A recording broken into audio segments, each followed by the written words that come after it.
Computer gaming was just getting started in this decade, but developers still managed to put together some amazing titles. Welcome to WatchMojo.com, and today we'll be counting down our picks for the top 10 PC games of the 1980s. For this list, we chose the best early computer games of the 80s, be it on Apple IIs, Commodores, or Microsoft-built PC, and ranked the titles based on how good they seemed at the time, and on how well they've held up. We had to limit ourselves to games that debuted on the PC due to the sheer amount of titles, meaning that anything ported from the arcade or consoles are out. As usual, one game per franchise. Number 10, Leisure Suit Larry in the Land of the Lounge Lizards. Technology may have been simplistic in the 1980s, but this point-and-click game still set the standard for smut in video games, for a while at least. Protagonist Larry Laffer is a middle-aged virgin who lives in his mother's basement and hopes to get laid. His cheesy disco outfit, perpetual use of double entendres, and bad luck with women make it tough, but the game is so funny that it's entertaining to try. Number 9, Maniac Mansion. Telltale Games recently made the point-and-click game cool again with their Walking Dead series, but this title is widely credited with starting the genre. The evil Dr. Fred has been sucking out people's brains, and protagonist Dave Miller suspects that his girlfriend might be the villain's latest victim. You can take 2 friends with you to rescue her, and whoever you choose, the witty dialogue and writing will help you enjoy the journey.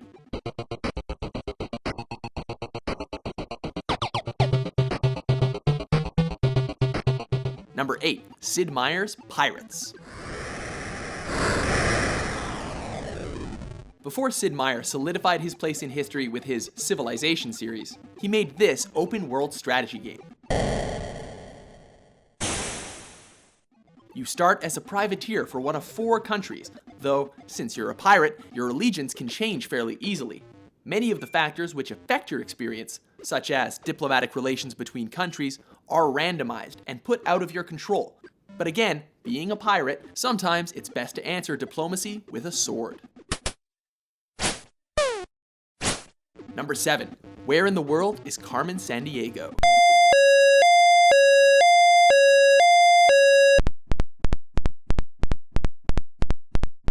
We all hated geography class, but we had a lot more fun with these games. You had to chase the titular villain and her henchmen around the world, all in the hopes of arresting her before time runs out. The game gave you clues about the cities where you could find these suspects, thus teaching you about the world in the process of your search. The game has been constantly remade throughout the years to make use of new technology, though the foundations have always stayed the same.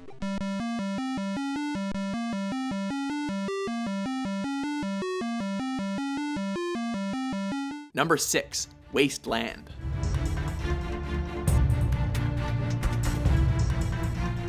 Many credit this turn-based RPG with being the first post-apocalyptic game, and it started the genre well.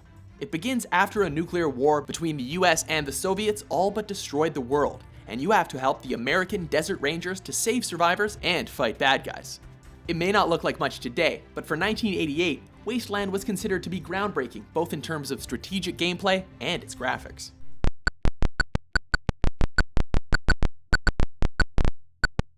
Number 5, Prince of Persia. This action platformer started off one of the most beloved series of all time, and this title itself was pretty great. In under an hour, you have to defeat the evil wizard Jafar, free your love interest, and escape the dungeon. You'll also face challenges like spike traps, guillotines, and hostile swordsmen along the way, all of which keep things interesting. Additionally, the animation was revolutionary for the time, though the slower pace may throw off gamers today. Number 4, King's Quest IV: The Perils of Rosalia.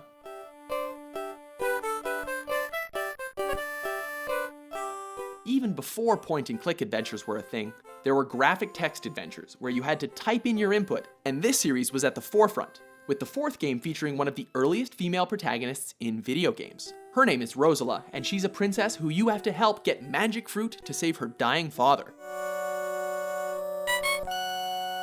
The innovative gameplay takes place in real time, over about a 24-hour period, and the beautifully drawn graphics were equally impressive.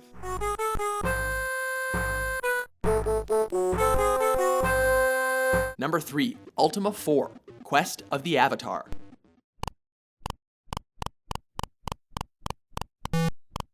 Preceded by 3 hack-and-slash games, this RPG title was more story-driven and concerned with ethics, creating fantastic results. Instead of allowing you to assign stats to your player, his virtues get determined by your answers to ethical dilemmas, making for a more personalized and complex experience than other RPGs at the time. Ethics aside, fighting your way around the world of Britannia was a lot of fun, which was what really counted. Number 2, The Oregon Trail.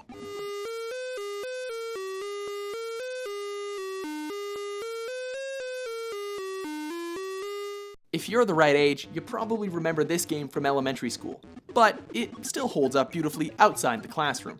You play as a settler tasked with getting his family from Missouri to Oregon, and you are sure to encounter hardships like bandits and diminishing supplies along the way. You'll definitely learn something from the experience, no matter how many times you die of dysentery. Before we get to our number 1, let's take a look at some honorable mentions.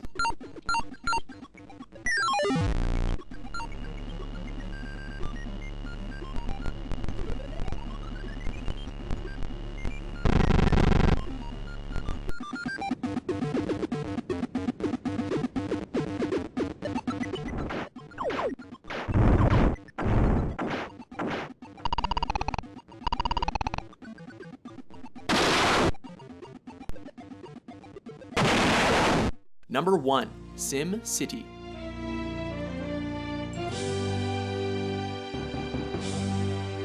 Taking the top spot is a city simulator that forever altered the landscape of strategy games. Designer Will Wright managed to make urban planning both fun and educational, all while creating one of the most influential games ever made. It allows you to construct buildings, set tax rates, and build power grids, all in the interest of developing your city to its maximum potential. Most importantly, it allowed players to be creative in a time when what you could do in games was rigidly limited.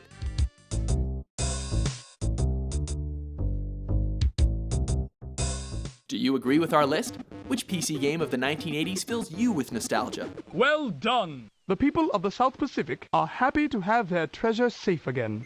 For more classic top 10s published daily, be sure to subscribe to WatchMojo.com.